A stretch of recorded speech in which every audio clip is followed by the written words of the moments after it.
dans le rétro de l'histoire. Votre chronique qui vous amène au cœur de l'histoire de la région sur RVL.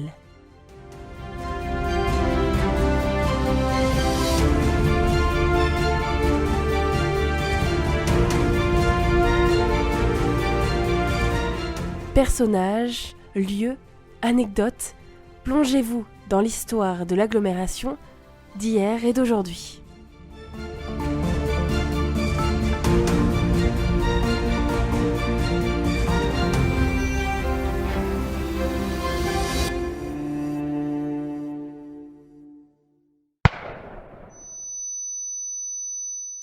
Dans l'épisode du jour, Gérard Lecornu nous amène à l'époque de la poudrière belge. À l'époque où le gouvernement belge était installé à Sainte-Adresse. Une usine d'armement avait explosé. Gérard Lecornu nous explique les possibles raisons de cette explosion et cette journée où la poudrière belge a explosé. Aujourd'hui, je vais vous emmener à nouveau sur les sentiers de la guerre 14-18 dans notre région. Il y a un événement très très important qui est arrivé le samedi 11 décembre 1915.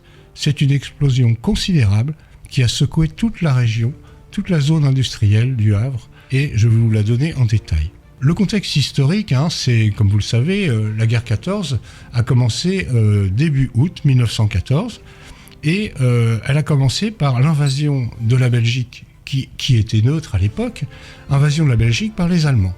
Donc ça a été assez brutal et assez rapidement, évidemment, nos pauvres amis belges ont été refoulés et beaucoup sont partis, ont émigré vers la France, se sont réfugiés à tel point que à la fin de 1914, on se retrouvait avec 1,5 million de réfugiés belges en France.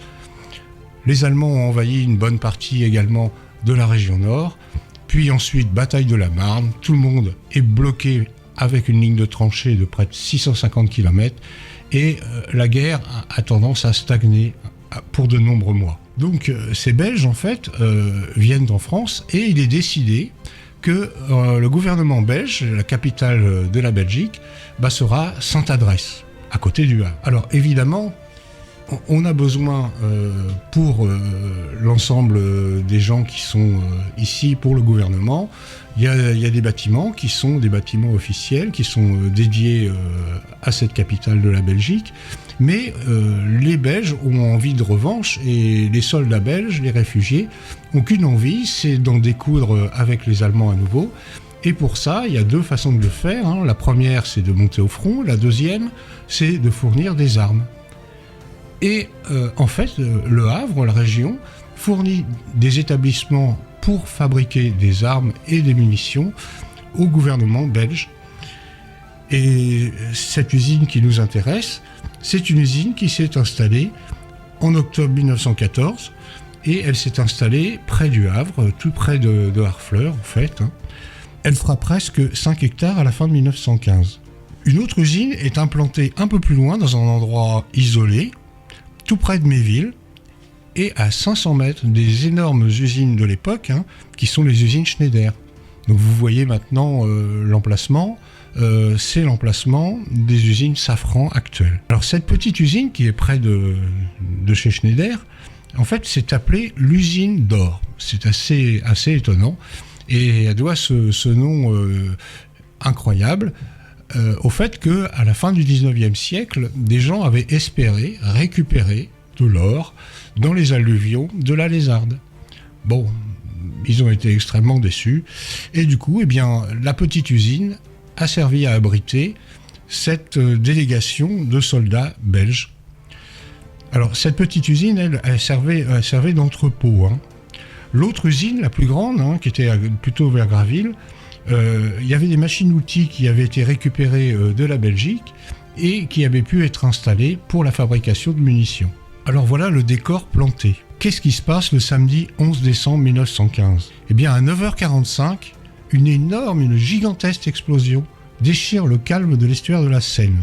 En fait, c'est 320 tonnes de munitions qui explosent. Cette explosion est gigantesque. Tout est secoué dans les villes proches, Graville et surtout Harfleur, et pratiquement dans ces villes-là, il n'y a plus une tuile, il n'y a plus une ardoise sur le toit, tout est brisé. On retrouve notamment dans l'église, la porte de l'église d'Harfleur jetée au milieu de la nef, c'est dire la puissance de l'explosion. Et depuis cette époque, une grande partie des vitraux qui avaient été refaits dans les années 1860, les vitraux d'Harfleur en grande partie ont été pulvérisés. Autant dire qu'il ne reste rien de l'usine d'or, si ce n'est un trou d'une dizaine de mètres de profondeur. Le bruit est phénoménal. En fait, il est entendu sur toute la vallée de la Seine et il est entendu jusqu'à Trouville ou Fécamp. Alors, le paysage qui se dessine sur place a été très très bien décrit par un journaliste de l'époque qui avait une belle plume, faut le dire. Et en fait, ce monsieur, c'est monsieur Paul Hochkorn. Et si vous le permettez, je vais vous lire un peu de ce qu'il a raconté dans le journal ces jours-là. Dans l'après-midi, je gagne l'usine belge de pyrotechnie. Chemin boueux. Sur le boulevard Sadi Carnot, le long des boutiques au volet clos, j'écrase des morceaux de verre. Mais voici le lieu de la catastrophe. On dirait qu'un cyclone a bouleversé toutes les constructions en bois. De longs ateliers zigzags à demi démolis, renversés, tordus. Des charpentes montrent à nu leurs carcasses disjointes. Des toitures arrachées gisent sur le sol. Je contemplais dans Harfleur les mêmes dégâts que dans Graville. Il paraît que l'église a été fort endommagée par l'explosion.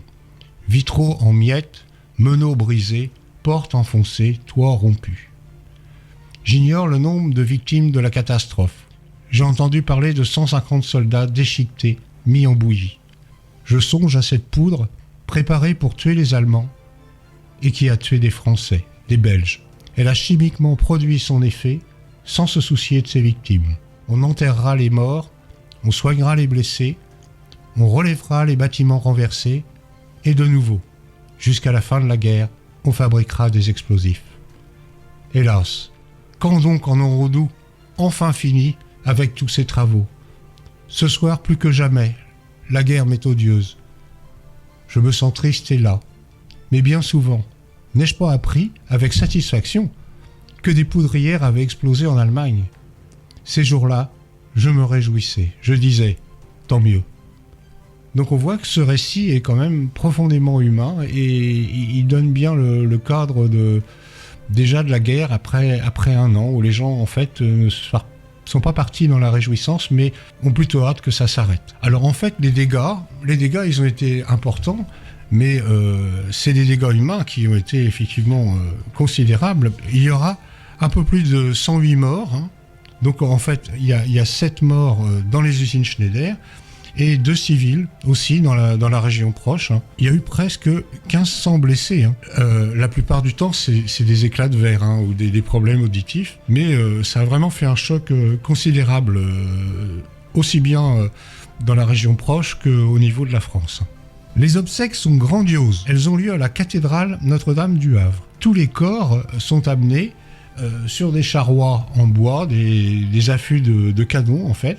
Il y aura beaucoup de militaires et notamment les contingents qui sont les contingents stationnés autour du Havre, comme je vous l'ai déjà raconté, hein, que ce soit des Anglais ou des Canadiens, etc. Il y a toute une série de photos assez remarquables qu'on peut retrouver aux archives municipales du Havre d'ailleurs. Suite à cette cérémonie, un monument a été mis en place au cimetière Sainte-Marie en mémoire des Belges. Quelques années après, les corps vont être ramenés en Belgique et on trouvera un autre monument qu'on peut d'ailleurs toujours voir à Sainte-Marie à la mémoire de tous ces gens qui sont morts, de tous ces soldats belges qui sont morts pendant l'explosion. À ce jour, il se trouve que cette catastrophe est la plus grande catastrophe industrielle de la Normandie. Vous allez vous poser la question, pourquoi une telle explosion? Quelles sont les causes de l'accident? Donc en fait, à ce jour, les causes n'ont jamais été réellement élucidées. En fait, ce qu'on pense, évidemment en premier, c'est une erreur de manipulation, ce qui est quand même le plus vraisemblable. La deuxième possibilité, qui est une possibilité qui a été émise assez rapidement, est un sabotage par des prisonniers allemands. Et il faut savoir que sur le port du Havre, donc tout proche d'Harfleur, hein, tout proche de cette zone-là, il y avait des prisonniers allemands qui travaillaient pour le port. Et en fait, il est possible, peu probable, mais il est possible que des soldats aient réussi à s'introduire et poser un dispositif pour faire une explosion. Pourquoi pas ? La troisième possibilité, toute récente, est liée à la provenance des explosifs.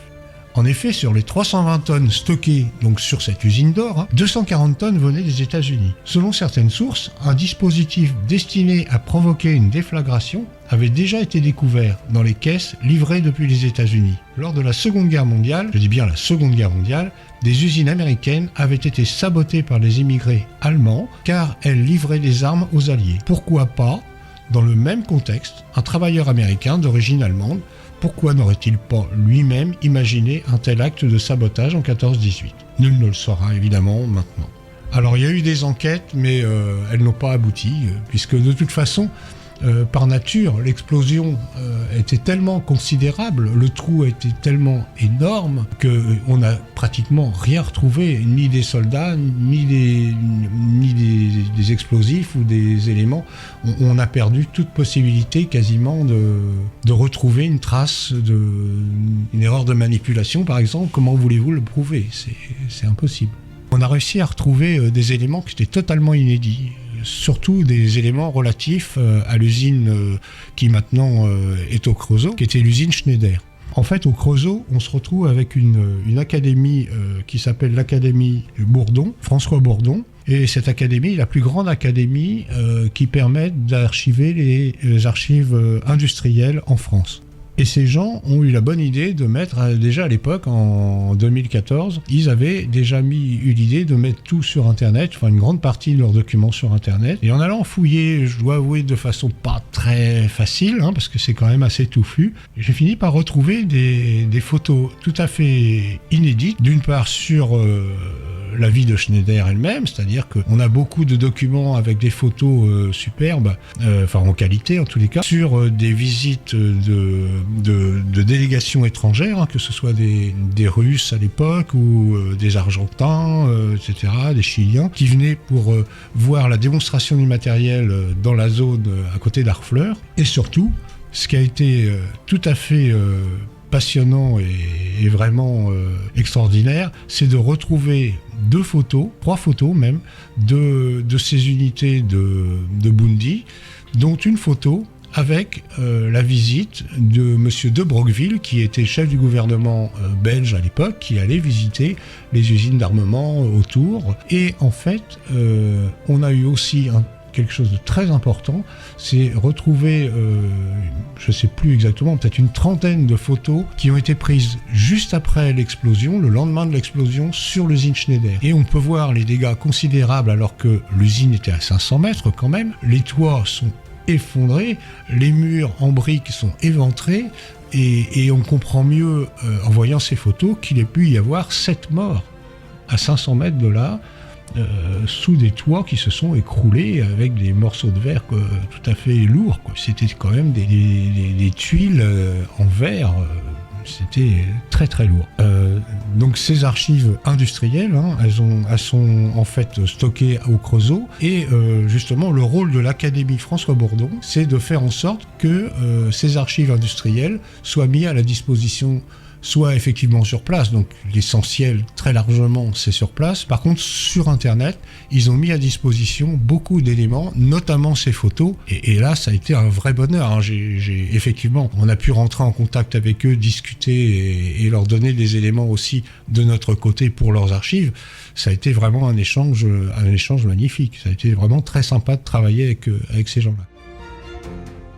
Cette chronique vous est présentée par RVL, en collaboration avec l'association Harfleurèse, les Lézardeurs du Temps.